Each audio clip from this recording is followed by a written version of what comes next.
Welcome back, and thanks for joining Ty the Gun Guy.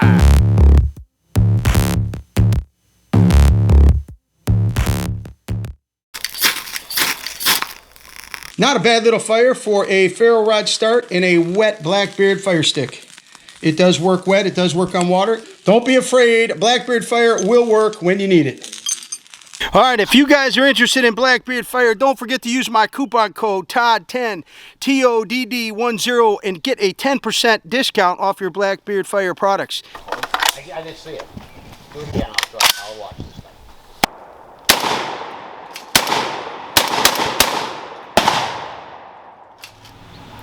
Today we're going to talk about something that I typically, I don't know, it's sort of outside the box for me. It's something I picked up. I want you guys to take a look at it. Give me your thoughts and opinions. Maybe you guys have heard of this thing. I've never heard of them before, and I gave it a shot. We're going to talk about the Toros Copolla or Copolla. I don't know how you guys say it. Copolla TR12.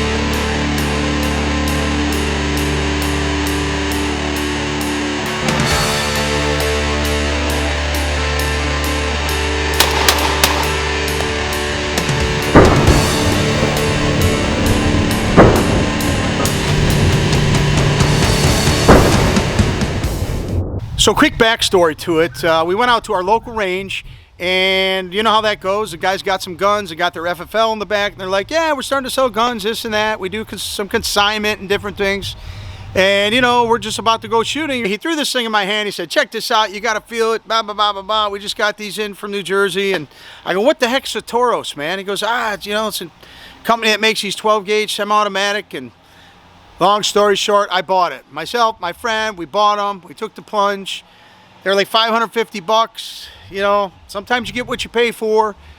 The jury's still out on this. So I want to talk to you guys about a few things, show you a couple quick clips of what we did at the range this morning, and get your thoughts and opinions. And again, maybe you guys have heard of this model. I would love to hear about it if you have. I didn't see it. Do it again, I'll watch this thing.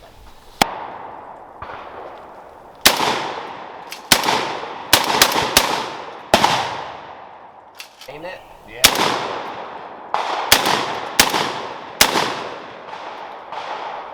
That is the Toros Copolla TR12 right there. You see it? Like we discussed, it's going to be magazine fed, 5 + 1 in the chamber. It is semi-automatic. It is not gas driven, so it is like more inertia, spring operated. That's why in the title I say, is this a poor man's Benelli type model? Is it a clone? Is it a wannabe? I mean, you tell me. But anyway, this is not gas operated. This is spring, inertia driven system inside. It's got the adjustable cheek wheel. Is that what you guys call it? The wheel right here. It's your cheek pad. You can go up and down. This is not adjustable stock here. Some of the recoil does have a soft rubber pad here. But for me, the length of pull fits wonderful to the trigger. I love it. It does have a nice soft rubber grip to it. Okay, like I said, it does have the metal magazines. It's got a little rubber cap here. It was pretty cool that they gave you these flip-up sights. They are plastic right here, but quite honest, they work pretty good. They really do. Not too bad on the trigger. You know, not too much play or creep in there, so not too bad in itself. You are looking at your faux front end there, so that is not real. They say that you know, pretty much is for looks and holds the forearm on.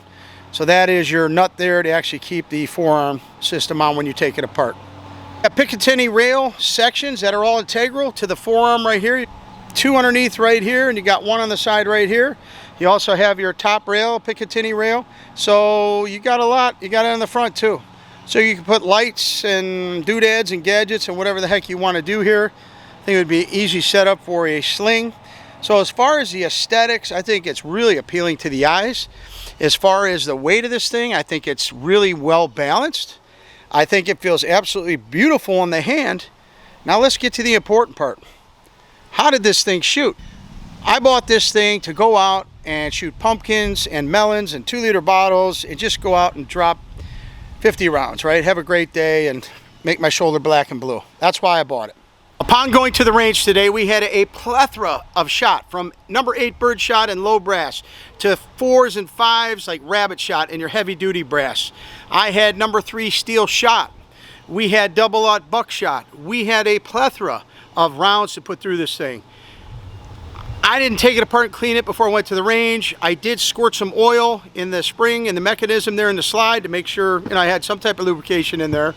First magazine I ran was 8-shot. It was newer, off-brand name, but it was pretty firm. It was pretty decent rounds. Ran flawless in the first magazine.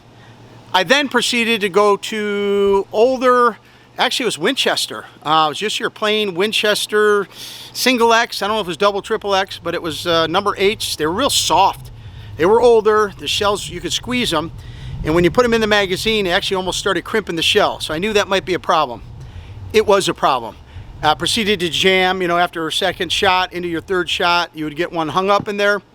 It failed to load complete, so you had to give it a little help and bump it in.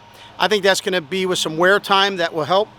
The good news is the double-aught buckshot, the number 3 steel, those were watertight, they were dry, they were super heavy, loaded with powder, ran flawlessly. Only problem with that is the shoulder. I've got a black and blue shoulder from that. Even though it is a semi, it's not gas driven. The inertia, I don't know, it gives you a pretty nice lump on the shoulder, especially when you're doing 5+1. But the good news is it did run the BBs, the double-aught bucks, no problem. In the heavier brass, that was no issues whatsoever. So as far as the mag goes, the spring is pretty tight. I mean, I guess that's a good thing. It is a little sharp, right? The edges are sharp here, so you got to be careful when you're loading it. You do find when you put in the round, you sort of got to push down on the front to get over the brass casing on the round below it. You sort of got to push on the front, and it goes up over. Other than that, it's not an easy mag to load, that is for sure.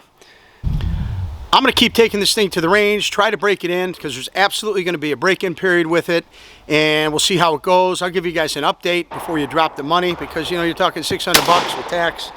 And I mean, as far as the aesthetics and the way it was built, I think it's heavy duty. I just wanted it to be able to run everything, especially less expensive, lower recoil rounds that don't bust my shoulder up. But I'm hoping once it breaks in, this thing is going to be a shooter, and I will absolutely keep you guys posted, and we'll check it out in the future. Stay safe, stay vigilant, and until next time, Todd the Gun Guy!